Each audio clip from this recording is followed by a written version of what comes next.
करके अभी मैं सभी का स्वागत करती हूँ। ये हमारा मदर ओरिएंटेशन माह मार्च का उन्मुखीकरण का कार्यक्रम है। पूर्व प्राथमिक यूनिट से समग्र शिक्षा की तरफ से मैं अपने सभी नोडल शिक्षक, आंगनबाड़ी कार्यकर्ती, प्रधान अध्यापक, नोडल शिक्षक संकुल, इन सभी का स्वागत करती हूँ, क्योंकि हमारी पूर्व प्राथमिक शिक्षा से संबंधित समस्त कार्य आप लोग के सहयोग से ही हम बच्चों के साथ कर पाते हैं। मैं सबसे पहले आपको आज के माता उन्मुखीकरण कार्यक्रम के मिनट टू मिनट को शेयर करना चाहूंगी।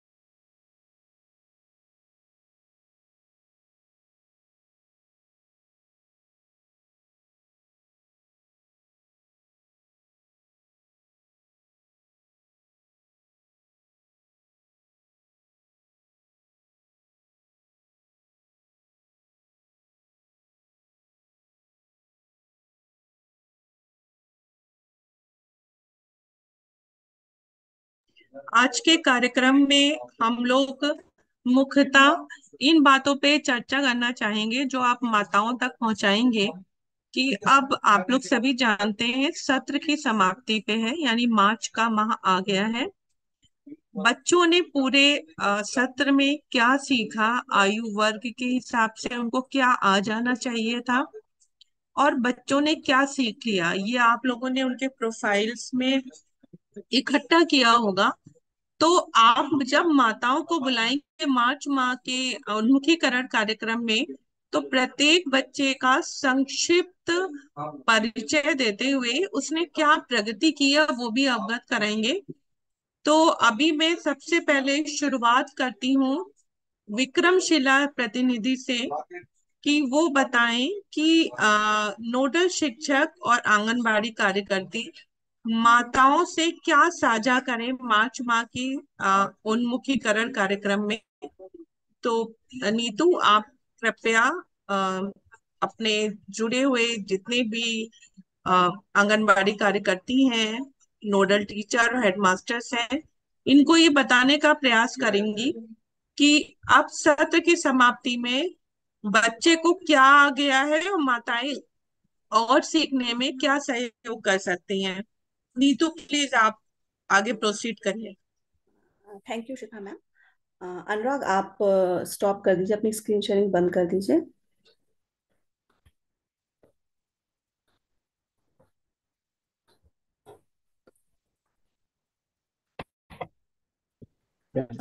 और हमें को होस्ट बनाना पड़ेगा, को होस्ट बना दीजिए ताकि हम अपनी स्क्रीन शेयर कर सकें।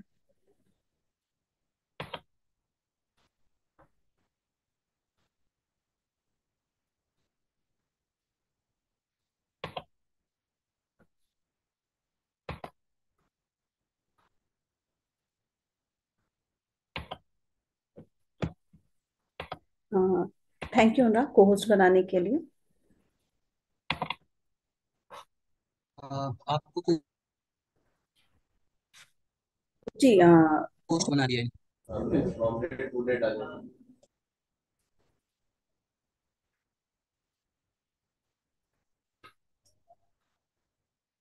अनुराग, मेरी स्क्रीन दिख रही है ना?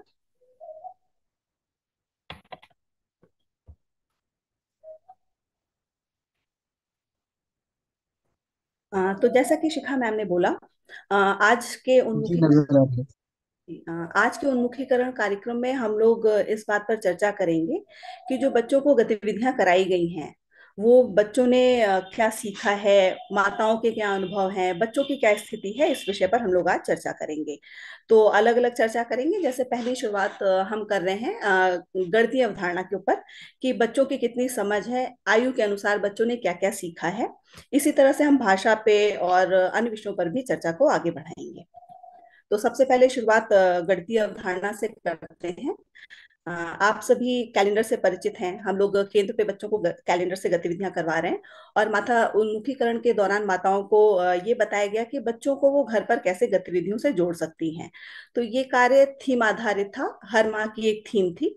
जैसे मैं और मेरा परिवार, पेड़ पौधे, यातायात के साधन, मौसम, पानी, हमारे मददगार। तो ये जितने विषय आपको दिख रहे हैं स्क्रीन पर, इन्हीं से संबंधित गतिविधियां थी।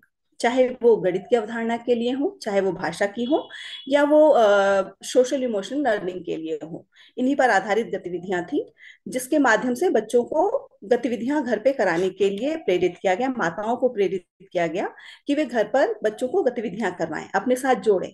उनको केंद्र में जैसे गतिविधियां करवाई जाती उस तरह से नहीं, उनको बच्चों को ये कहा गया कि आप अपने बच्चों को घर पर अपने कार्यों के दौरान, जब आप बाहर जा रहे हो, किसी के घर जा रहे हो, कहीं भ्रमण करने जा रहे हैं, या कोई खरीदारी करने जा रहे हैं, उस समय आप अवसर ढूंढिए कि आप किस तरह से बच्चे को कुछ सिखा सकते हैं, जो कि थीम आधारित होना था और गतिविधि बेस्ड होना था, कि बच्चे उसको खेल खेल में सीखें।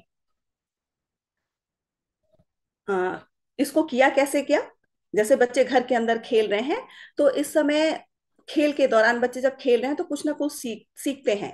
तो पेरेंट्स को बोला गया, कि माताओं को बोला गया कि घर के सदस्यों को भी बच्चों के साथ खेल में शामिल होने के लिए कहा गया, जिससे बच्चे जब खेल रहे हों तो उस दौरान भी बच्चों को कुछ सिखाया जा सके, बताया जा सके। बच्चे अगर कुछ पूछना चाह रहे हैं तो उनके प्रश्नों का उत्तर दिया जा सके। इसी तरह घर के बाहर के खेल के समय, जब बच्चे घर के बाहर खेल रहे हैं, तो उस अवसर का भी सदुपयोग करने के लिए माताओं को प्रेरित किया गया। जैसे बच्चे दौड़ने का खेल खेल रहे हैं, झूला झूल रहे हैं, या कोई कूदने वाली गतिविधि कर रहे हैं, तो इस दौरान उनके इस गतिविधि को थीम के आधार पर थोड़ा सा उस तरह से सोचते हुए माताओं को प्रेरित किया गया कि वे बच्चों को सिखाएं कि अगर बाहर बच्चे खेल रहे हैं तो पेड़ पौधों के बारे में बातचीत कर ली, रंग रूप के बारे में, उनकी आकार के बारे में, संख्या के बारे में बात करते हुए कुछ उनको गतिविधियों की तरफ मोड़ दिया गया, जिससे बच्चे कुछ सीख भी पाए। माताओं ने कुछ थोड़ा सा गतिविधियों पर भी चर्चा कर लेते हैं कि माताओं ने किस तरह की गतिविधियां कराई। तो संक्षेप में कुछ गतिविधियों के नाम, जैसे घर के सदस्यों के कद के अनुसार उनको क्रम से खड़ा करके बच्चों को ये सिखाया गया कि कैसे छोटे से बड़ा और बड़े से छोटे के क्रम को, बच्चों की अवधारणा के बारे में बच्चों को बताया गया। इसी तरह पेड़ पौधों के नाम, पेड़ पौधों के आकार के बारे में बड़ा छोटा की गतिविधि बच्चों को करवाएगी घर पे। इसी तरह पत्तियों के रंग, उनकी बनावट, आकार के अनुसार जो है बच्चों को रंग के बारे में बताया गया, अलग अलग बनावट के बारे में बताया गया, आकार के बारे में बताया गया। बीज से पौधा अगर उग रहा है तो इसमें एक चरणबद्धता है, इसके बारे में बच्चों को अवगत कराया गया। उसकी देखभाल किस तरह से करनी चाहिए, ये बच्चों को बताने की कोशिश की गई। तो ये गतिविधियां हैं कुछ जो आपको स्क्रीन पे दिख रही हैं। इन गतिविधियों को बच्चों को घर पे करवाया गया, माताओं के माध्यम से, घर के सदस्यों के माध्यम से, जिससे बच्चे केंद्र पर तो सीख ही रहे हैं और घर पर भी सीखें, जिससे उनका दोहराव हो सके। अब आयु अनुसार कुछ अपेक्षित गणितीय दक्षताएं हैं जो बच्चों को अब तक आ जानी चाहिए। थोड़ी उस पर बातचीत कर लेते हैं कि कैसे अलग अलग उम्र के बच्चों में कुछ दक्षताएं होती हैं जो बच्चों में अब आ जानी चाहिए, जब वो विद्यालय के लिए तैयार हो चुके हैं, कक्षा 1 में प्रवेश के लिए तैयार हैं। जैसे 3 से 4 साल का बच्चा है, वो अपनी इंद्रियों के माध्यम से देखना, सुनना, स्वाद के बारे में, स्मेल के बारे में, चिकना खुरदुरा, इन सब के बारे में जो है वो पहचान पा रहा है, समझ पा रहा है। और जो 4 साल का बच्चा है वो ये काम तो कर ही रहा है, लेकिन उसको वर्गीकृत भी कर पा रहा है अलग अलग। और जो 5 से 6 साल का बच्चा है, वो भी जो है उसको नाम के साथ बता पा रहा है। जो वो सीख रहा है अगर उससे बोला जाए तो उस प्रक्रिया को बता पा रहा है, बोल पा रहा है, वाक्यों में बोल पा रहा है, एक वाक्य, दो वाक्य। तो ये जितनी भी गतिविधियां आपको दिख रही हैं, ये आयु, एक तो आयु उपयुक्त है, दूसरी चीज हर बच्चे की अपनी एक क्षमता होती है। तो बिल्कुल ऐसा फिक्स नहीं है कि जो यहाँ पर आपको दिख रहा है वो 3 से 4 साल का बच्चा है उसको वो कर ही लेना चाहिए, या जो 4 से 5 साल का बच्चा है उसको वो ये गतिविधियां आ ही जानी चाहिए। बस एक आपको ये बता दिया गया कि ये दक्षता बच्चे में होनी चाहिए। उनका स्तर कम या ज्यादा हो सकता है, लेकिन दक्षता होनी चाहिए। कुछ और भी गतिविधियां हैं, जैसे अब यहाँ पर आपको 3 से 4 साल के बच्चे के लिए 9वें नंबर पे दिख रहा होगा कि आकारों को पहचान पाते हैं, गोल आकार, चौकोर आकार और त्रिभुज त्रिभुज का आकार। लेकिन जो वही 4 से 5 साल का बच्चा है, वो उनको जो है वर्गीकृत भी कर पा रहा है, अपने परिवेश में पहचान भी पा रहा है कि गोलाकार कहाँ पर है, चौकोर आकार की वस्तु किस तरह की होती है, त्रिभुज आकार किस तरह होता है, और त्रिभुज तिकोने आकार की वस्तुएं होती कौन कौन सी हैं। 5 से 6 साल का बच्चा उनकी आकृति को पहचान भी पा रहा है, बता भी पा रहा है, और अगर आप कहेंगे तो बना करके दिखा भी पाएगा। तो ये संक्षिप्त सा जो है आपको एक बताने की कोशिश की गई है कि ये दक्षताएं बच्चे में आ जानी चाहिए जो बच्चा कक्षा 1 में प्रवेश करने वाला है। कक्षा 1 में जो नवप्रवेशी बच्चे हैं, हम सभी परिचित हैं कि जो है निपुण गोल्स हैं कुछ हमारे। तो बच्चों में दक्षता क्या होनी चाहिए, तो जो अंकीय दक्षता है वो जो है, जो बच्चा कक्षा 1 में प्रवेश करने वाला है वो 10 तक के अंकों को पहचानता हो, पढ़ पाता हो, इसके साथ ही संख्या, वस्तु, आकृति और घटनाओं को एक क्रम में व्यवस्थित करने में भी दक्ष दक्ष हो। वो 1 से 9 तक की गिनती करना जानता हो। अगर आप उसको कम या ज्यादा बताना चाह रहे हैं, आपने एक ढेर में जो है 7 वस्तुएं रखी, एक ढेर में जो है 9 वस्तुएं रखी, तो वो देख करके ये बता पाए कि कम क्या है, ज्यादा क्या है। अगर आप उससे गिनती करने को कहें तो वो गिनती करके भी बता पाए। इस तरह की दक्षताएं बच्चे में होनी चाहिए जब हम गणित के बारे में बात कर रहे हैं, गणितीय दक्षता के बारे में बात कर रहे हैं। अब बच्चों की जो पूर्व संख्या ज्ञान आधारित जो अर्जित दक्षताएं हैं उनकी स्थिति पर भी हमें माता उन्मुखीकरण के दौरान बातचीत करनी है। तो माता उन्मुखीकरण से पहले और बाद में बच्चे के गणितीय ज्ञान के अनुभव के अंतर पर चर्चा करनी है। जब माताएं आ रही हैं तो उनके बच्चे के बारे में कि वो पहले कितना जानता था जब अगस्त में ये माता उन्मुखीकरण कार्यक्रम शुरू हुआ था, और आज जब हम लोग मार्च में एक बार फिर से माता उन्मुखीकरण कार्यक्रम करने जा रहे हैं, तो बच्चे में क्या विकास हुआ है, क्या प्रोग्रेशन हुआ है, हमें इसके अंतर पे भी बातचीत करनी है माताओं से। इसके साथ ही माताओं ने जब गतिविधियां घर पे बच्चों को करवाई हैं तो उनको कौन सी चुनौतियां आई हैं और उन्होंने उसका समाधान किस तरह से किया है, इस विषय पर माता उन्मुखीकरण के दौरान हम माताओं से बातचीत करेंगे। फिर जो बच्चे की संख्या ज्ञान की जो स्थिति है, जो नोडल शिक्षक हैं वो माताओं से, वो भी अपने बच्चे के मतलब जो टीचर्स हैं, नोडल शिक्षक हैं, वो भी माताओं से उनके बच्चे के बारे में उनकी स्थिति जो वो केंद्र में जो कर रहे हैं वो भी उनको साझा करें, जिससे उनको ये पता चल जाएगा कि भाई बच्चा हमारा घर पे तो अच्छे से कर ही रहा है और केंद्र पर भी बहुत अच्छे से उसने सीखा है। अब वो गणितीय अवधारणा के बारे में जानता है, कम ज्यादा, छोटा बड़ा, मोटा पतला, कैसे वो समझ पाया है, इस बारे में उसकी बच्चे की स्थिति से वो अवगत हो पाएंगे। फिर माताओं से जो नोडल शिक्षक है वो माताओं से उनके परिवार और उनके बच्चे की कक्षा 1 में प्रवेश की तैयारी की स्थिति को भी साझा करें। पूछें उनसे कि क्या आपको लग रहा है कि आपका बच्चा कक्षा 1 में प्रवेश करने के लिए तैयार है। इस तरह की बातचीत जो है माता उन्मुखीकरण के दौरान हमें माताओं से करनी है। अब यहाँ पे नोडल शिक्षक की भी एक जिम्मेदारी है कि सभी बच्चों की, जितने भी बच्चे हैं उनके केंद्र में, स्कूल विद्यालय में, तो सभी बच्चों की कक्षा 1 में प्रवेश की तैयारी की स्थिति का भी संज्ञान लें, और जिससे बच्चे जो है कक्षा 1 में सहज होकर औपचारिक शिक्षा लेने की शुरुआत कर सके। इसी के साथ मैंने अपने जो मेरी स्लाइड थी भी खत्म हो गई है, और मैंने पूरी कोशिश की है कि जो भी महत्वपूर्ण बिंदु हैं पूर्व गणितीय अवधारणा से संबंधित और विद्यालय की तैयारी के लिए जो बहुत जरूरी है वो मैंने साझा करने की कोशिश करी है। तो अब हम लोग अगले सत्र की तरफ भी चलते हैं जहां पर आपको, आपसे इसी तरह से भाषा से संबंधित दक्षताओं के बारे में भी बातचीत की जाएगी, जिसके लिए हमारे साथ विद्याधर जी हैं। विद्याधर जी। जी, thank you Neetu ji. Thank you Vidyadhar ji. अ, अनुराग जी, मेरे को को होस्ट बना देंगे तो मैं प्रेजेंट कर पाऊंगा जी, पीपीटी। आपको आप हैं को होस्ट। ठीक है, थैंक यू।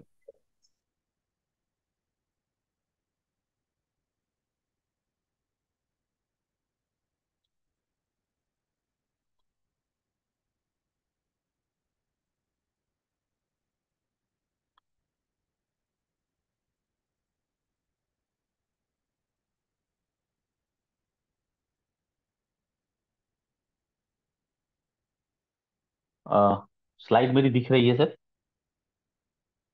जी, नजर आ रही है। थैंक तो सभी को नमस्ते। मैं विद्याधर मिश्रा हूँ, एलएलएफ की तरफ से, लैंग्वेज एंड लर्निंग फाउंडेशन की तरफ से। अ, जैसा भी नीतू जी ने बताया कि हम लोगों ने अब तक माताओं के साथ में 9 थीम, जो आप जानते हो 9 थीम के ऊपर हम लोग बातचीत करते हैं, तो 9 थीम को ध्यान में रखकर किस तरीके से गतिविधियों को कराना है उससे लेकर बातचीत की है। और आपने की है। हमने आपको सिर्फ एक थोड़ी सी मदद की है बताने में कि कैसे क्या क्या किन किन मुद्दों पे बात कर सकते हैं, इस थीम को किस थीम को लेकर किसे बात कर सकते हैं। और तो आप लोगों ने किया है और आप लोगों को अच्छे से ये जानकारी भी होगी कि हमारा बच्चा कितना सीखा है या हमने उनको क्या क्या चीजें बताई हैं। तो उसी सिलसिले में जैसे नीतू जी ने बताया, तो उसी में थोड़ा सा आगे बढ़ते हैं, भाषा को लेकर थोड़ी सी बातचीत करते हैं। तो ये पुरानी स्लाइड है एक, जिसमें आप सभी जो प्राथमिक के जो अध्यापक नोडल टीचर्स हैं उनको तो अच्छे से मालूम होगा कि भाषा के 4 आयाम होते हैं, जिसमें मौखिक भाषा, रिकॉर्डिंग, पठन, लेखन, ये सब चीजें होती हैं। जो हमारे कार्यकर्त्री दीदी लोग हैं उनको भी ये चीज मालूम ही होगी, क्योंकि पहले प्रेजेंटेशन में हमने ये दिखाया था। थोड़ा सा इसको डिटेल में जाते हैं कि हमने क्या क्या बच्चों को सिखाया है, और अगर बच्चा नहीं सीखा है वो चीजें, तो उसके लिए हम क्या कर सकते हैं, उसके बारे में थोड़ी सी बात। तो आप जब भी माताओं से बातचीत करें, जब भी इस माह की बैठक करेंगे माताओं के साथ में, तो लालेश। उनको ये बताएं। लालेश। आवाज आ रही किसी की? तो उनको ये बताएं कि हमने कौन कौन सी गतिविधियां पूरे साल में भाषा से रिलेटेड किस किस तरीके के काम, किस किस तरीके की चीजें करवाई हैं, उनको बताएं। और उन्होंने भी उसमें कैसे मदद की है, उनको आपने उनको कैसे कैसे बताया है, ये भी बताएं।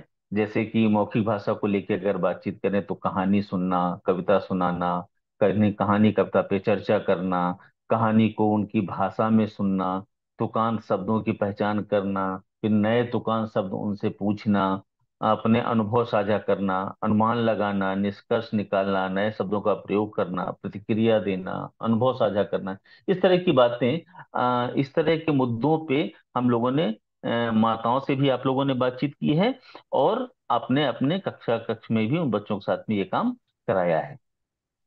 तो अब उनको हमें बताना है कि ये, क्योंकि ये सारी चीजें अगर वो अच्छे से कर पाएगा, तभी वो कक्षा 1 में जब आएगा तो वो जो कक्षा 1 की दक्षताएं हैं उसको अच्छे से वो हासिल कर पाएगा।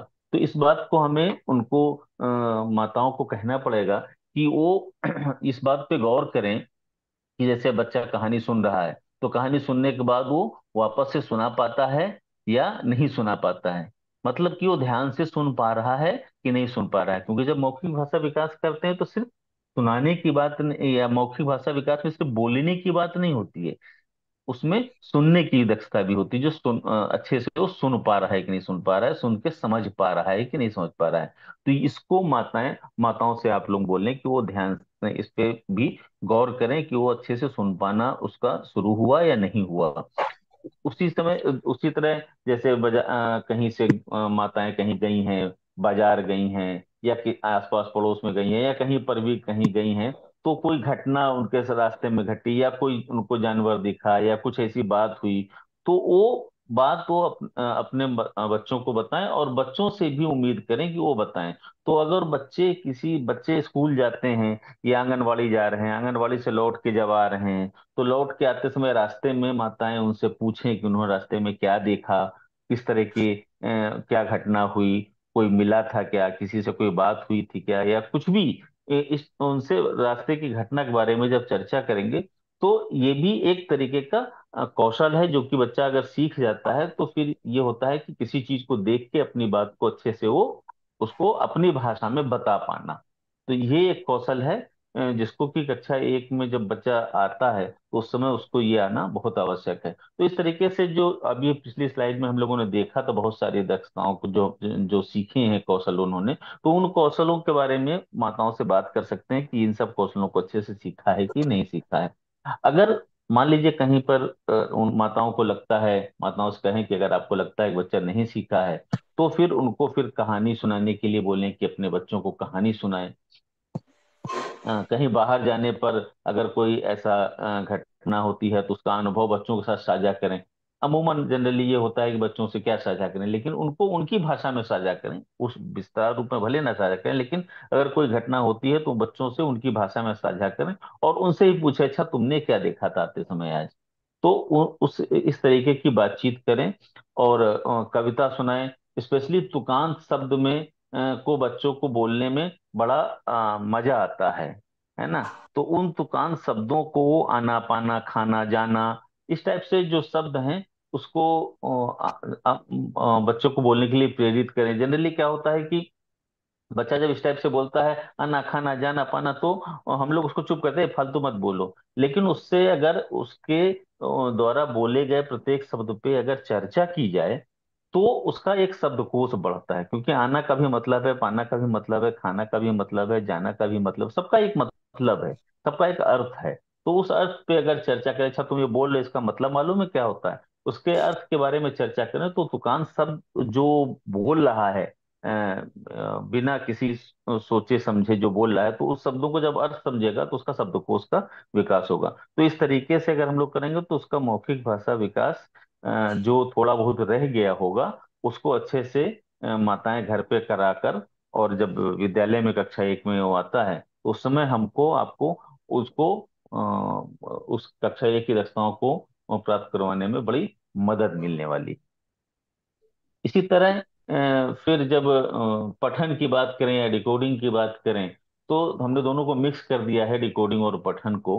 तो दोनों की बात करें तो इसमें दो तीन चीज मतलब कुछ चीजें हैं जो इसमें लिखी हुई हैं, जैसे चित्र देखकर पढ़ना, चित्र देखकर नाम बताना, पढ़ने का नाटक करना, शब्द की पहली ध्वनि बता पाना, सीखे वर्णों को ढूंढ पाना, सीखे वर्णों से मिलकर नया शब्द बना पाना, अपना नाम पहचानना, बाएं से दाएं की तरफ पढ़ना है, दो वर्णों वाले शब्द को अलग अलग करके पढ़ना है, किताबों को ठीक से रखना है।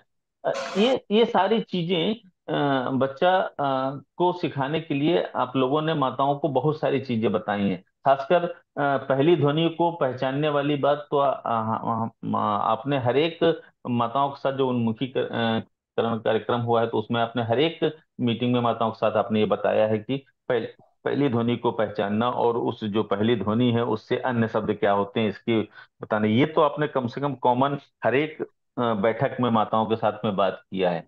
लेकिन इसके अलावा किताबों को ठीक से रख पाए, जो उसने ध्वनि सीखी है, पहली ध्वनि जो उसको पता चली है, मान लो कमल की पहली ध्वनि क सीखी, जैसे पहले क र है पहला शब्द, पहला पहली ध्वनि जो पहला वर्ण अपन सिखाते हैं वो क सिखाते हैं, र सिखाते हैं। तो क र अगर सिखाया है तो क की जो पहली ध्वनि है, क जो वर्ण है, उस क वर्ण से और क्या बनता है इसके बारे में बच्चों से पूछना। अगर वो नहीं बता पाता तो उसको थोड़ा सा और अभ्यास कराना कि जिससे कि अच्छे से वो सीख पाए। दूसरी चीज कि किताबों को कैसे पढ़ना है। वो बच्चे नाटक जो करते हैं, बड़ों को देखकर बच्चे नाटक करते हैं, किताब खोला और ऐसे ही अपना पढ़ने का नाटक कर रहे हो, तो उस समय ये देखिए कि वो उंगली बाएं से दाएं की तरफ चला रहा है कि नहीं है। ये सब बातें माताओं को आप बता सकते हैं। जो उसने वर्ण सीखे हैं उससे नए शब्द बना पा रहा है कि नहीं बना पा रहा है, ये सब चीजें आप माताओं से कह सकते हैं।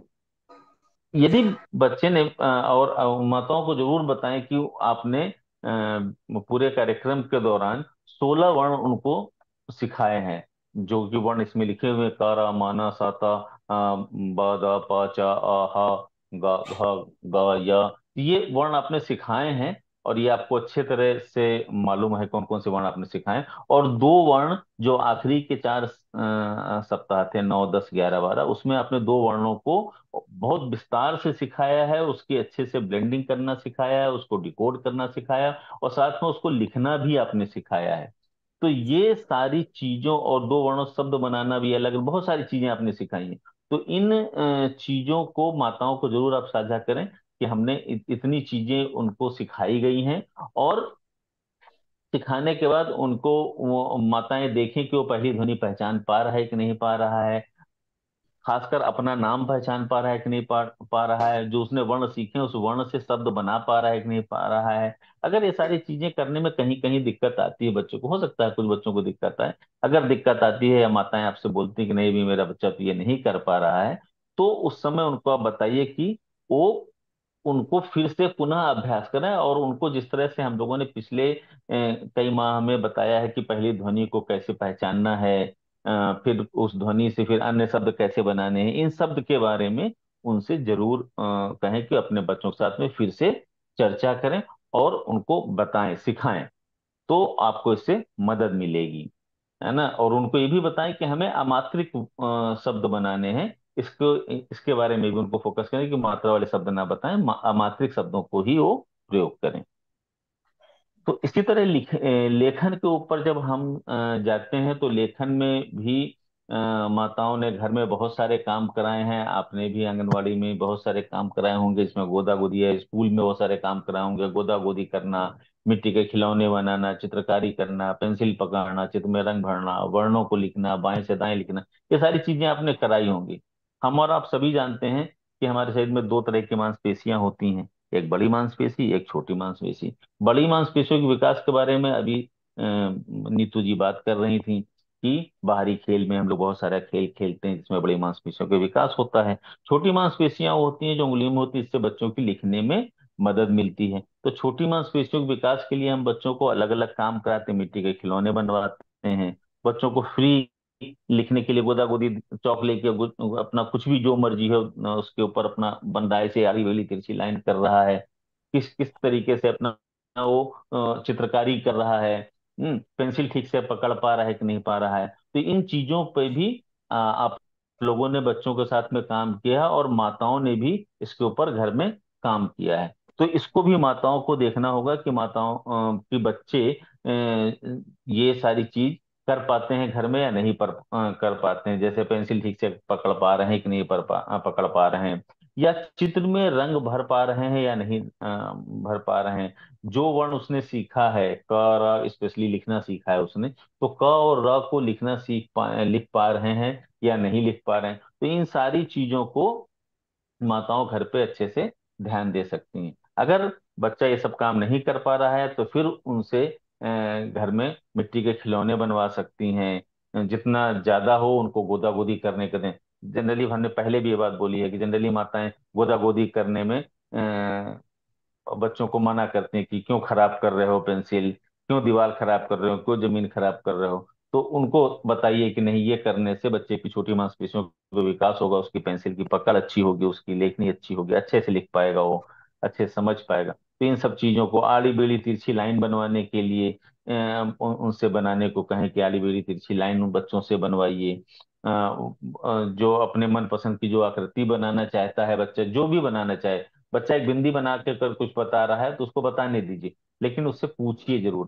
क्योंकि हमने यहाँ पे अलग अलग जरूर भी किया, ये बात मैंने पहले बोली है कि यहाँ हमने अलग अलग जरूर किया है कि मौखिक भाषा, डिकोडिंग, पठन और लेखन हमने अलग अलग जरूर, लेकिन ये ऐसा होता नहीं है। वास्तव में ये सब कुछ एक साथ चलता है कि जब आप बच्चे को लिखवा रहे होते हो तो उससे बात भी कर रहे हो, तो उसमें मौखिक भाषा विकास भी हो रहा होता है, उसको पढ़ के बता भी रहा होता है तो पठन भी हो रहा होता है। तो वो सारी प्रक्रिया एक साथ चल रही होती है। हमने इसको अलग अलग इसलिए बताया कि उसको समझने में आसानी हो। लेकिन आप जब माताओं को बताएं तो उनको सब एक साथ बताइए कि किस तरीके से मुझे काम बच्चों के साथ में उनको काम करना है, कि जिससे वो एक, क्योंकि बहुत सारे काम बताएंगे तो उनको उलझन होगी, तो उनको दो चार काम बता दीजिए कि भैया उनको पहले वर्ण की ध्वनि बता दो, और उनको लिखना बता दो, उनसे कहानी सुन लो, कुछ तुकांत शब्द बता दो। बस दो चार छह चीज आप अपने डायरी में या कॉपी में लिख कर रख लें, और उन्हीं चीजों के बारे में माताओं को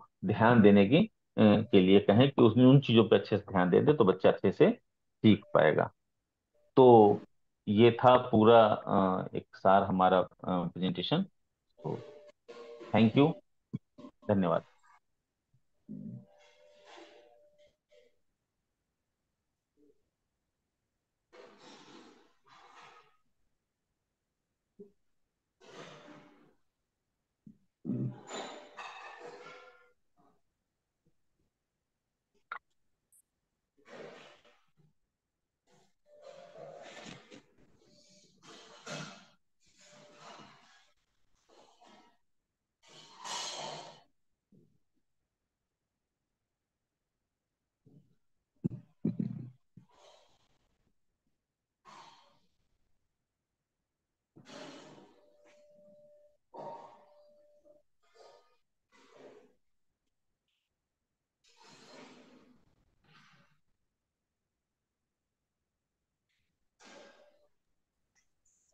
बहुत बहुत धन्यवाद विद्याधर जी, भाषा पर बातों को साझा करने के लिए।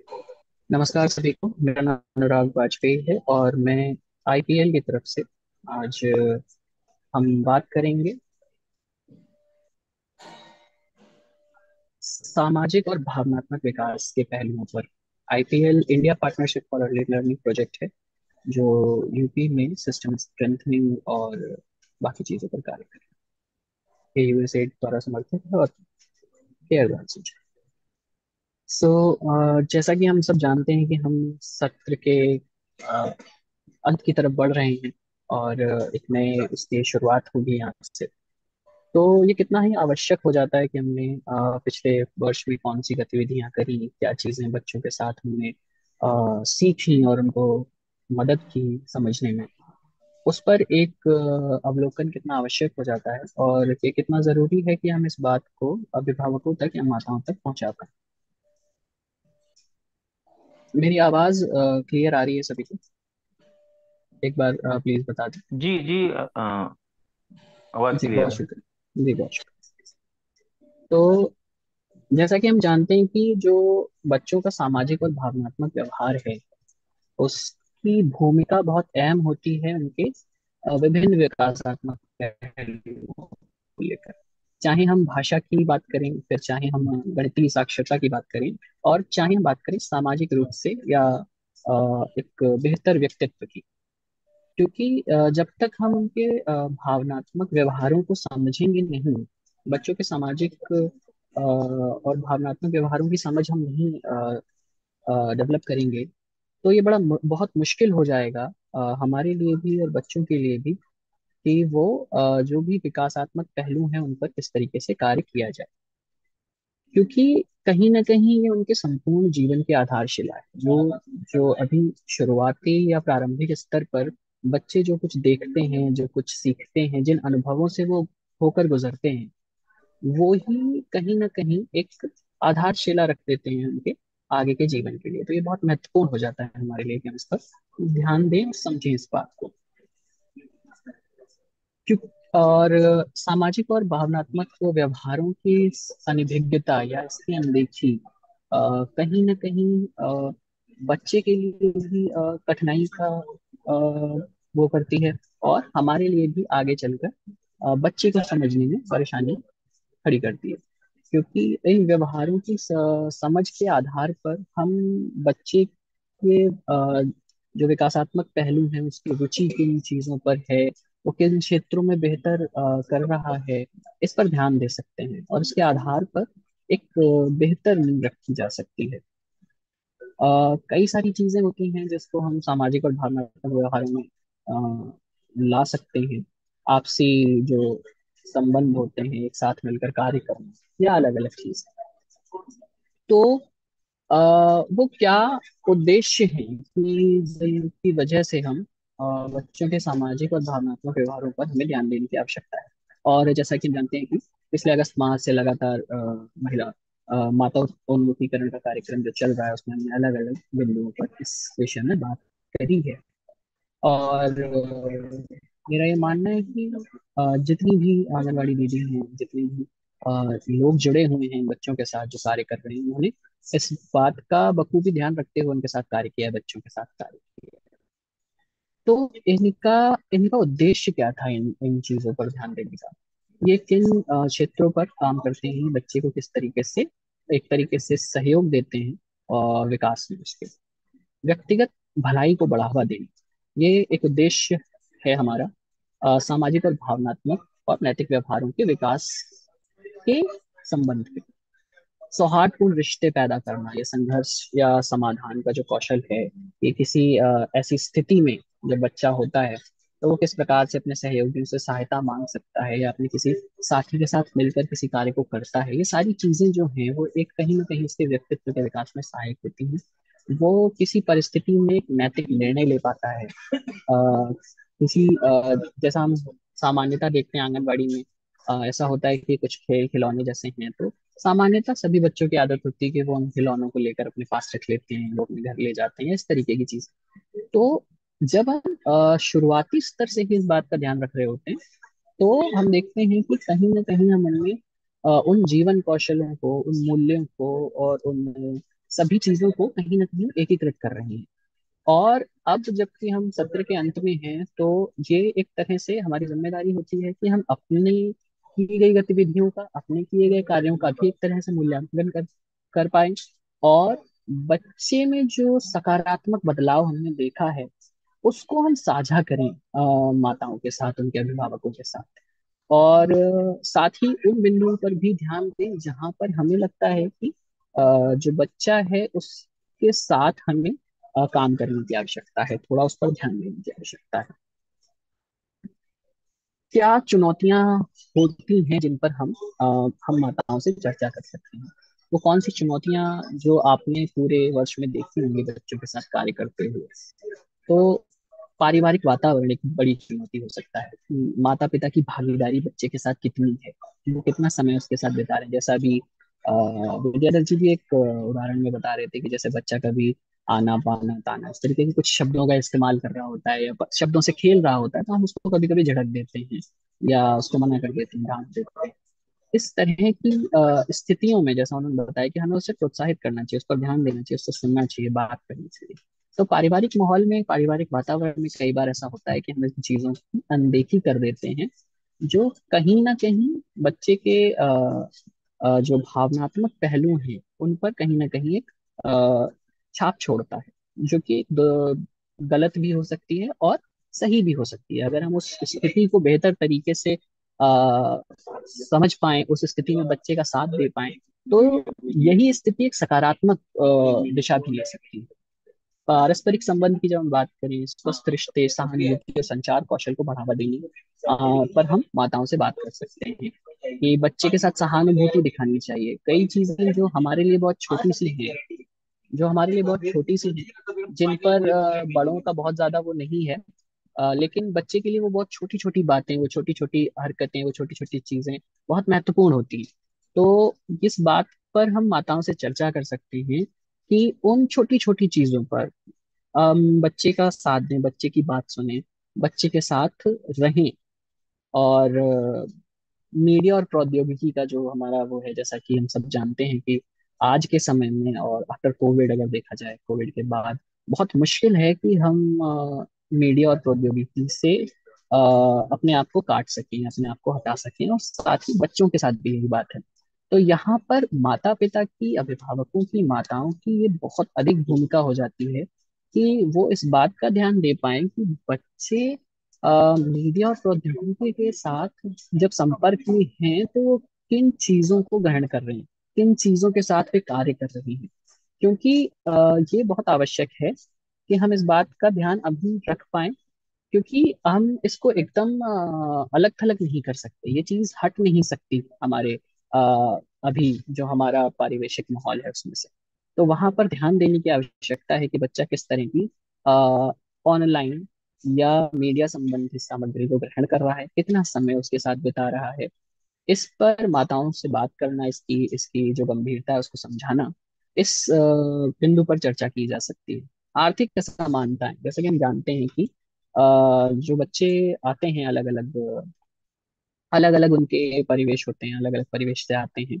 और सिर्फ आर्थिक असमानता की बात नहीं यहाँ पर, और भी सामाजिक असमानताओं की भी बात की जा सकती है। कई बार बच्चों के मन में खेल खेल में कुछ चीजें हैं जो इंगित हो जाती हैं, जो छूट जाती हैं। तो इस पर बात की जा सकती है। जब हम अपने परिवेश में यानी घर पर भी जब हम बातचीत कर रहे हों, तो हम उस बात का ध्यान रखें कि आर्थिक, सामाजिक या किसी भी इस तरह की असमानता को जो इंगित करने वाली बातें हैं, वो बातें हम अवॉइड करें, हम उनसे बचें। हम सकारात्मक बातों को, सकारात्मक माहौल पर को परिवेश में, बच्चे के परिवेश में लाने की कोशिश करें।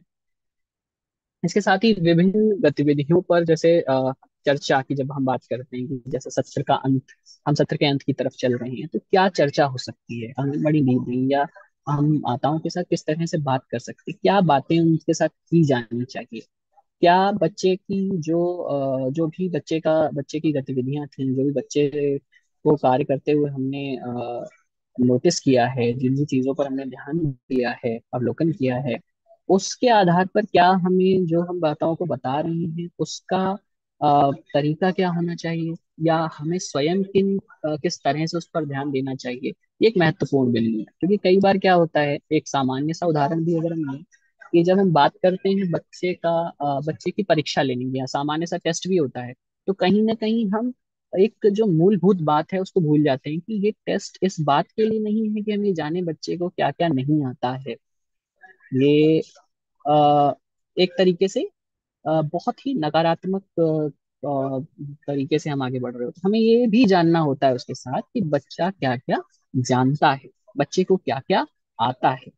और इसके साथ ही जो दूसरी बात है कि बच्चा क्या क्या नहीं जानता है, उसको सकारात्मक रूप से किस तरीके से हम स्वयं समझें और उसको आगे भी माताओं से या अभिभावकों से साझा करें कि बच्चे में ये सकारात्मक चीजें हैं, या इन इन बिंदुओं पर बच्चे ने बहुत अच्छा काम किया है, या बिंदुओं पर, इन इन चीजों पर, इन गतिविधियों में बच्चे ने बहुत अच्छी एक जो हम कह सकते हैं विकास जो है हमने देखा है उसका। परंतु कुछ बिंदु जिन पर हमें लगता है कि ये चीजें नहीं हैं, उनको भी हम सकारात्मक तरीके से माताओं तक पहुंचाएं, और हम स्वयं भी उसे सकारात्मक तरीके से लें कि इन बिंदुओं को हम कैसे बेहतर कर सकते हैं। जैसे किन व्यवहारों पर हम चर्चा करें। सामान्यता होता है कि अगर हम माताओं से चर्चा करें और भावनात्मक और जब हम सामाजिक पहलुओं की बात करते हैं तो मुश्किल हो जाता है कि कैसे। तो भावनात्मक और सामाजिक पहलू जो है इसको हम अलग नहीं देख सकते हमारे भाषाई उस आयाम से या हमारे गणितीय साक्षरता से। ये जो भावनात्मक पहलू है कहीं ना कहीं इन सभी गतिविधियों में, चाहे हम भाषाई गतिविधियां करा रहे हों, चाहे हम गणितीय गतिविधियां करा रहे हों, चाहे हम सामान्य खेल कूद की गतिविधि करा रहे हों, ये कहीं ना कहीं एकीकृत है इन सबके साथ। और इसी वजह से होता है कभी कभी ऐसा कि हम इस पर ज्यादा ध्यान नहीं दे पाते, जबकि ये उतना ही महत्वपूर्ण है जितनी हमारी जो अन्य विकासात्मक पहलू हैं वो। तो ये महत्वपूर्ण हो जाता है कि हम इन चीजों पर ध्यान दें जब कोई भाषाई गतिविधि हो रही है। जब बच्चे को हमने कोई गतिविधि एक साथ बैठकर करने के लिए दी, कुछ बच्चों को एक साथ हमने समूह में कार्य करने के लिए कहा, हमने कोई गणितीय गतिविधि जब हम करा रहे हैं तो उस दौरान बच्चा किस तरह से व्यवहार प्रस्तुत कर रहा है, क्या वो उसके अंदर चिड़चिड़ाहट आ रही है किसी गतिविधि को लेकर, इन सारी चीजों का जो अवलोकन है, इन सारे पहलुओं का जो अवलोकन है, वो हम सामान्य जब गणितीय गतिविधियां करा रहे हों, हम खेलकूद की गतिविधि करा रहे हों, जब चाहे हम भाषाई गतिविधि करा रहे हैं, या जो कुछ भी बच्चे के साथ उस समय गतिविधि कर रहे हों, उस दौरान हमें ध्यान रखना है इस बात का, कोशिश करनी है कि हम इन चीजों पर ध्यान रख पाएं और इसको हम नोट करके चलते हैं चलें, ताकि व्यक्तिगत रूप से माताओं को किसी विशेष बच्चे को, यानी प्रत्येक बच्चे को व्यक्तिगत रूप से हम बता पाएं कि उसकी क्या सकारात्मक पहलू हैं और किन बिंदुओं पर हमें और ध्यान देने की जरूरत है। तो क्या उदाहरण हो सकते हैं, जैसे कि हम क्या वो बिंदु कौन से हो सकते हैं जिन पर हम ध्यान दे सकते हैं। ये कुछ उदाहरण हैं, इनके अलावा भी बहुत सारी चीजें हैं। और मैं जानता हूँ कि हम आंगनवाड़ी दीदी या जो भी लोग हम काम कर रहे हैं बच्चों के साथ, बहुत सालों से काम कर रहे हैं, तो हमें मालूम है कि वो कौन से बिंदु हैं, हम बस थोड़ा सा ध्यान नहीं दे पाते कई बार। तो बच्चे कई बार किसी विशेष प्रकार की गतिविधि करने में ज्यादा उत्साह दिखाते हैं और किसी दूसरी गतिविधि में उनकी रुचि कम है। इसको हम इस तरह समझ सकते हैं कि कोई गतिविधि है जिसमें बच्चे को समूह में कार्य करना है, उसमें कई बार कोई बच्चा, सभी बच्चे नहीं, कोई बच्चा कम रुचि ले रहा है, उसी जगह कोई बच्चा अधिक रुचि ले रहा है। तो यहाँ पर इन बातों को, इन बिंदुओं को हमें ध्यान देना है और ये साझा करना है माताओं के साथ कि हमें बच्चे की इस जो परिस्थिति है या इन बिंदुओं पर कार्य करने की आवश्यकता है, जिसके लिए कुछ बातें आप उनके साथ साझा कर सकते हैं, कुछ गतिविधियां सजेस्ट कर सकते हैं जो वो घर पे करा सकती हैं। कुछ बच्चों में वो उत्साहपूर्वक भाग ले रहे होते हैं कलात्मक गतिविधियों, यानी हम बात करें इस तरह की गतिविधियों में जिनमें उन्हें ज्यादा बोलचाल की आवश्यकता नहीं है, उनको सिर्फ रंग भरना है या शांति से अकेले बैठकर कोई कार्य करना है। इस तरह की गतिविधियों में ज्यादा वो उत्साहपूर्वक भाग ले रहा है। इसी के विपरीत कोई ऐसी गतिविधि जिसमें बच्चे को अपनी बात को साझा करना है, बोलना है, कोई कविता, कोई कहानी, कोई गीत, इस तरह की कोई गतिविधि, उसमें यदि बच्चा कम उत्साहपूर्वक भाग ले रहा है या उसमें उसको चिड़चिड़ाहट हो रही है, तो ये कुछ बिंदु हैं जिन पर हमें ध्यान देने की आवश्यकता है। न सिर्फ हमें अपने आंगनबाड़ी केंद्र में, बल्कि माताओं को भी इससे अवगत कराना है कि हम इन चीजों पर ध्यान दें। और बच्चे के साथ सकारात्मक व्यवहार हम करें, घर पर उससे बात करें, उन गतिविधियों को लेकर उसके साथ कार्य करें। क्योंकि अभी जो स्थिति है, अभी जो बच्चे की उम्र है, वो बहुत ही शुरुआती उम्र है। यहाँ पर हम कुछ गतिविधियों के आधार पर ये तय नहीं कर पाएंगे कि बच्चा इस गतिविधि में ज्यादा उत्साह ले रहा है तो उसको यही पसंद हो सकता है कि जिस गतिविधि में अभी वो उत्साहपूर्वक भाग नहीं ले रहा है उसको लेकर कुछ समस्या हो, जिसे हमें समझने की आवश्यकता है, जिसमें हमें उसके साथ कार्य करने की आवश्यकता है। तो हमें एक तरीके से जो हमारा मस्तिष्क है उसमें ये भी नहीं मान लेना है कि ये ऐसा ही बच्चा है, ये ऐसा ही करता है, इसमें अच्छा है तो इसको इसी में लगा देते हैं। हमें थोड़ा सा उसके साथ समय बिताने की आवश्यकता है, हमें उसके साथ कार्य करने की आवश्यकता है। ये कुछ चीजें हो सकती हैं। अब कौन सी वो गतिविधियां हो सकती हैं जिनको हम माताओं को सजेस्ट कर सकते हैं, माताओं से आग्रह कर सकते हैं कि आप बच्चे के साथ घर पर कराएं, जिससे कि उसके भावनात्मक और जो सामाजिक पहलू है, उस जो भी कुछ चीजें जिन पर काम करने की आवश्यकता है वो बेहतर हो सके। हम बच्चों को प्यार व देखभाल देकर उस पर बात कर सकते हैं। बच्चों के साथ एक जो माहौल है बच्चे के आसपास वो बहुत ही सकारात्मक और खुशी भरा होना चाहिए। इस बात को ध्यान देने की आवश्यकता है कि हम अपने रोजमर्रा की जो उलझने हैं उसको कहीं ना कहीं कहीं हम बच्चे के साथ तो नहीं साझा कर दे रहे हैं। इस बात का हमें बहुत ध्यान देना है। पर्याप्त समय देना है बच्चों को, अपनी कुछ कहानियां, अपनी कुछ बातें उसके साथ साझा करनी है, उसकी सुननी है। और जब आप कोई भी चर्चा हो रही है उसमें बच्चे को अवसर देना है बात करने का। घर से जुड़े व आसपास की घटनाओं पर संवाद स्थापित करना है। और उनकी जैसे जैसे बच्चे बड़े हो रहे हैं उनकी अलग अलग तरह की जो आवश्यकताएं हैं उस पर बात करनी है। समझना है उनकी बातों को कि बच्चा वर्तमान में किस तरह से सोच रहा है, वर्तमान में उसको किस तरीके की चीजों के साथ आगे बढ़ रहा है। और बच्चे पर विश्वास जताना है, उसकी बात को, उसकी कहानी को, उसकी किसी भी चर्चा को हमें इतने विश्वास से सुनना है। भले ही वो हमें मालूम हो या हमें ऐसा लग रहा हो कि ये तो कोई कहानी है, ऐसी ही कोई चीज है, लेकिन हमें उस समय बच्चे का साथ देना है, उसकी बात सुननी है। ये बहुत आवश्यक हो जाता है। और सबसे अंत में ये जरूरी हो जाता है कि बच्चे की जो भी बच्चे ने कार्य किए हैं, है ना, वो हम माताओं के साथ साझा करें कि बच्चे ने ये चीज बनाई है, बच्चे ने कोई ड्राइंग बनाई है, बच्चे ने कोई कविता तैयार करी है, उसको हम माताओं के साथ साझा करें।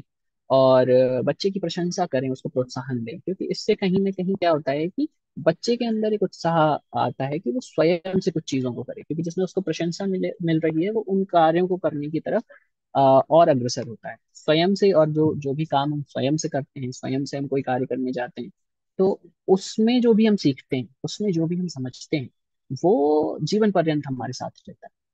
तो ये कुछ बातें हैं जिन पर हम काम कर सकते हैं, माताओं को बता सकते हैं। हम स्वयं इन बातों का ध्यान रख सकते हैं कि गतिविधि के दौरान हमें किन किन बिंदुओं को नोट करते हुए चलना है एक तरीके से, जिससे हम ध्यान रख पाए प्रत्येक बच्चे की जो हम कह सकते हैं अद्वितीय जो विकासात्मक पहलू हैं, उन पर ध्यान देते हुए। और किन बिंदुओं पर और ज्यादा कार्य करने की आवश्यकता है।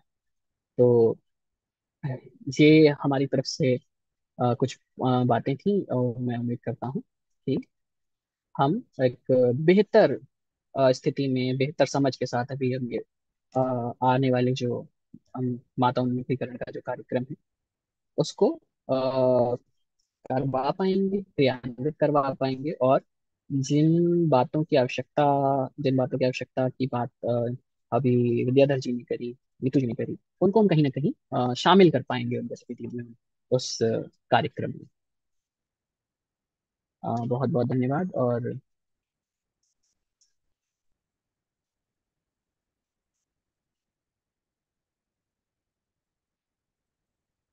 अ,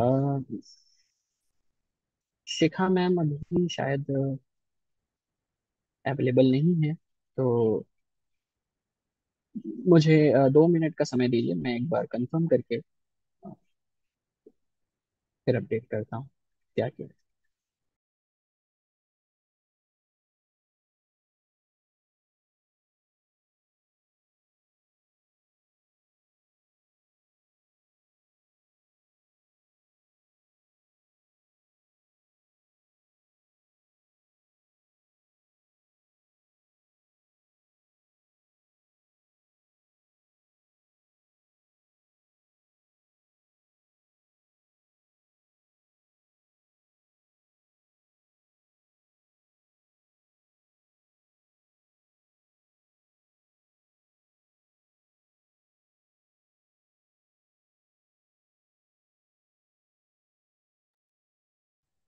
आप लोगों ने अभी हमारे विशेषज्ञ पैनल से विभिन्न बिंदुओं पर बहुत अच्छे से समझा।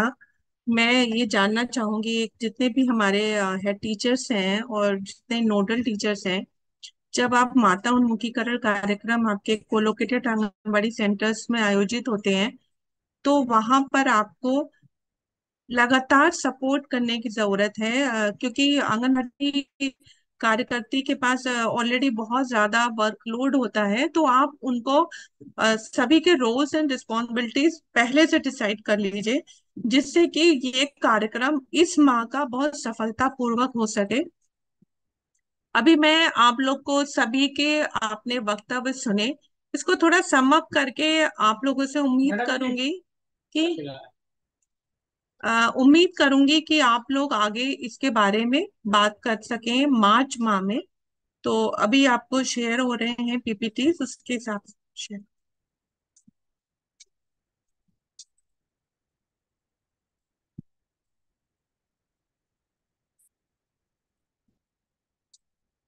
आप लोग को मैं ये बताना चाह रही हूँ कि हम लोग क्या एक डॉक्यूमेंट होता है, ये हमारे सारे हेड टीचर्स जानते हैं, जिसको हम लोग यूडाइस कहते हैं, यूनिफाइड स्कूल इंफॉर्मेशन सिस्टम के अंतर्गत। और आप इसमें बहुत सारे डेटा भरते हैं। इसी डेटा को अगर हम लोग एनालाइज करें पिछले साल का 22-23 का, तो इसमें आपने लगभग 68,000 विद्यालयों ने ये बताया है कि उनके यहाँ आंगनबाड़ी केंद्र हैं, और कहीं कहीं पे एक से ज्यादा हैं। लगभग 95,000 आंगनबाड़ी केंद्र हमारे अभी चल रहे हैं। इसमें 3 से 6 वर्ष के लगभग 33 लाख बच्चे नामांकित हैं। और अगर हम बात करें, हम लोग अगस्त माह से प्रति माह माता उन्मुखीकरण का आयोजन कर रहे हैं। इसके अतिरिक्त हमने एक आइडियल फिल्म भी बना के एक वीडियो क्लिप भी आपको शेयर करी थी कि कैसे आप माता उन्मुखीकरण कार्यक्रम आयोजित करेंगे।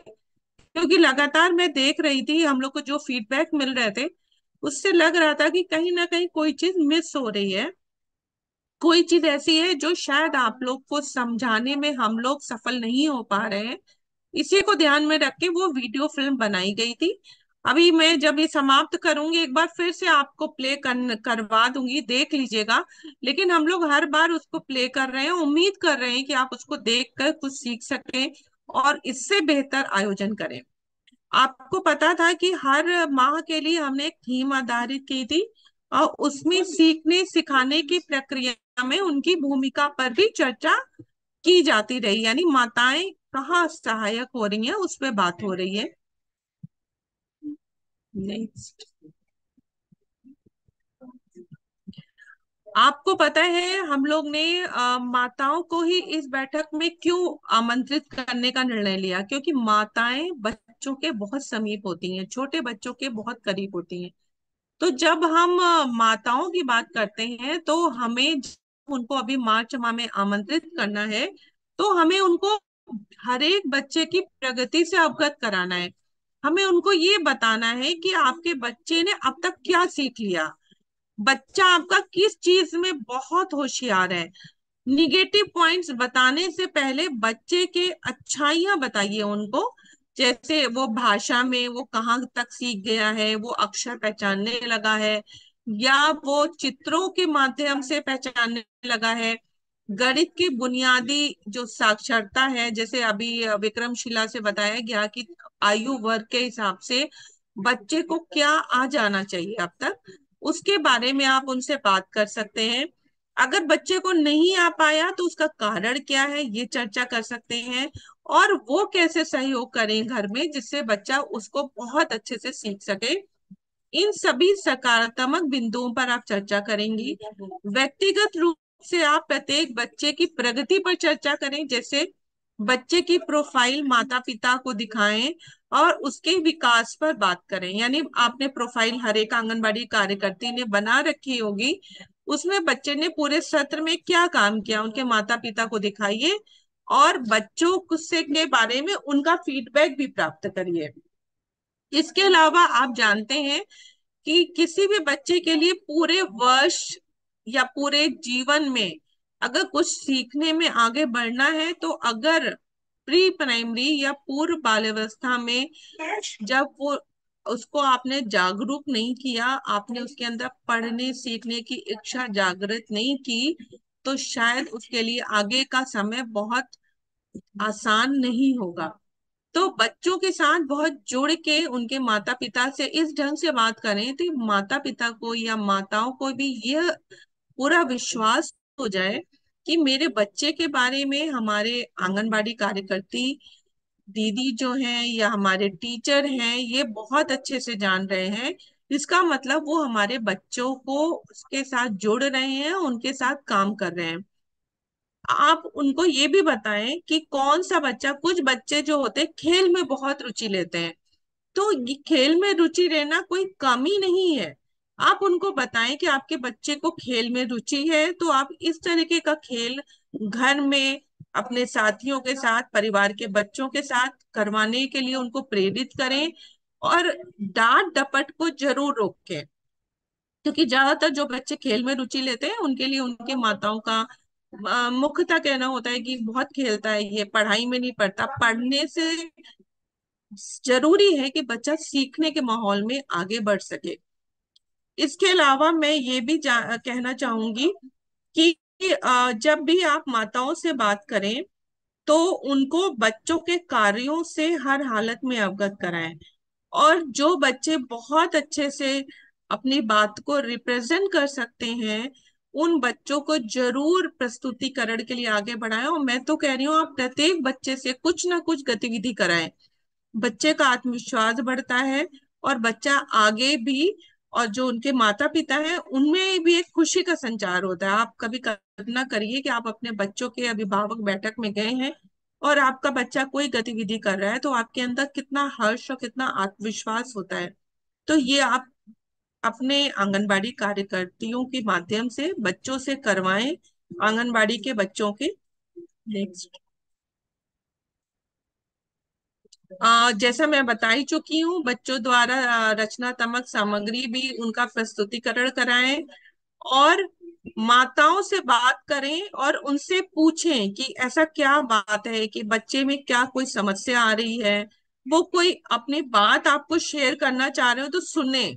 और इसके लिए हम चाहेंगे कि प्रधान अध्यापक और नोडल अध्यापक आगे बढ़ें और जरूर ध्यान दें। और जो बच्चे 6 वर्ष की आयु पूर्ण कर रहे हैं उनका उसी विद्यालय में नामांकन जरूर कराएं। इसके लिए हेडमास्टर माताओं को प्रेरित करें, उनको बताएं और नामांकन के लिए पूरी सूची ऐसे बच्चों की प्राप्त करें और माता को बताएं कि अब 1 अप्रैल से आपका बच्चा हमारे विद्यालय के कक्षा 1 में प्रवेश पा रहा है, आप उसको विद्यालय अवश्य भेजें।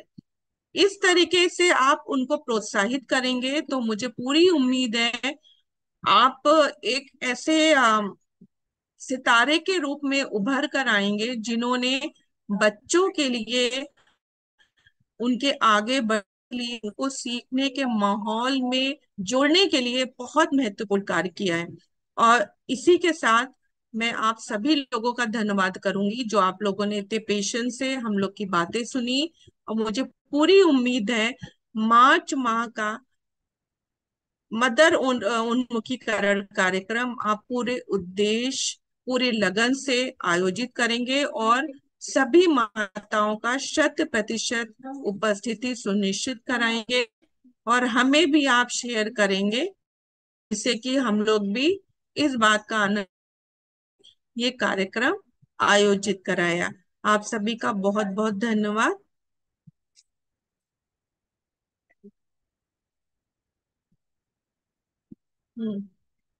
क्या हुआ, ये बुला रहे हैं मुझे, 1 मिनट मिल। तुमने कुछ दिखाया उनको? उनको कुछ दिखाया? फाइनल बुकलेट वाली थी।